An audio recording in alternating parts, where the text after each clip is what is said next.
LattePanda 3 Delta Single Board Computer Review. The LattePandas come in 3 colors, black, white, and red. They ship with one wireless antenna, a printed instruction sheet, and a 45-watt USB charger. The PCB size is 8 cm wide by 12.5 cm tall by 1.6 cm thick. A total of 4 screw holes hold the PCB into place inside the enclosure.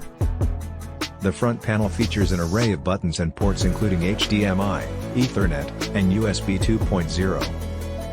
The SBC contains an Intel Celeron N3350 CPU that can boost up to 3.20 GHz. Compared to the Pi Plus, the N3350 should provide more than double the processing power.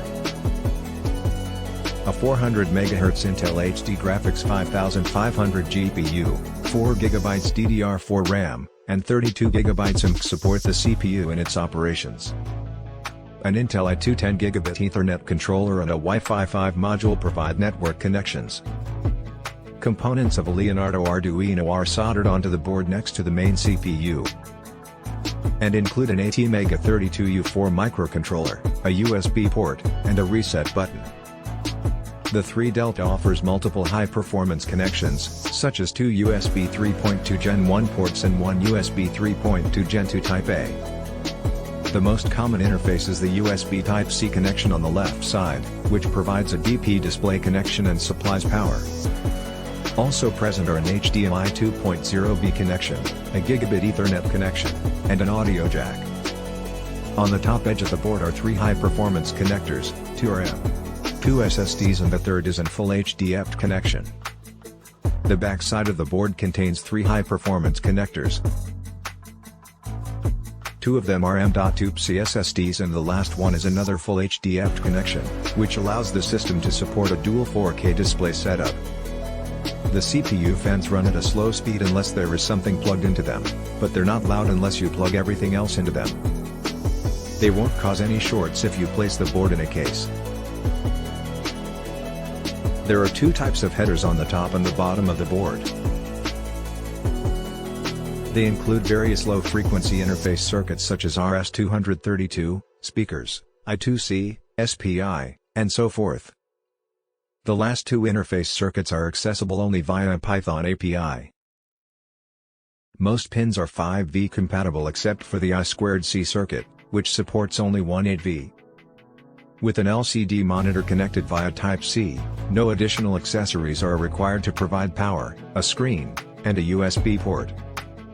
After pressing the power switch, the computer boots up in less than 10 seconds. There are 3 LEDs that indicate whether the board is powered or not, whether the board is asleep or active, and whether the Arduino microcontroller is working or not. With its low power draw, the LattePanda 3 is able to consume less than 1 watt while asleep. But when using additional peripherals, the power draw increases to between 5 and 10 watts. The N5105 processor scored 560 on the Geekbench 5 benchmark test. Other processors were able to achieve higher scores. The multi-core results show that the processor can handle multiple tasks simultaneously. The single-core performance was lower than expected.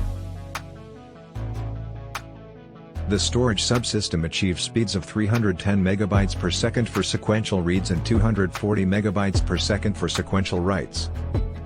With its low price tag, the LattePanda 3 is aimed at people who want to get into the world of Raspberry Pis but don't need a lot of power. It comes with a wide variety of pre-installed applications for both beginners and advanced users. A dedicated community forum is available where users can discuss their experiences with the device.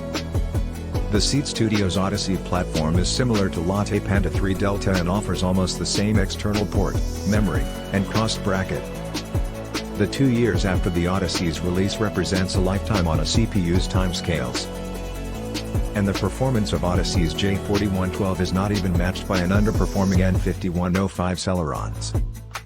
The USB 3.1 found on the 3 Delta was also twice as fast as the USB 3.0 port of the Odyssey.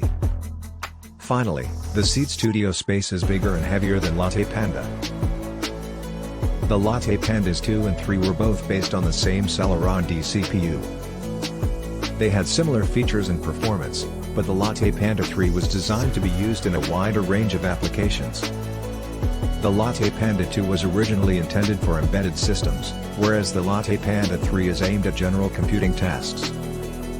Both boards support USB devices, Ethernet networking, and audio output via HDMI. The LattePanda 3 also supports Wi-Fi and Bluetooth connectivity, although these options aren't enabled by default. The only letdown is the disappointing lack of power from the CPU. It's not surprising given its size and low heat output. But we were hoping for better than this.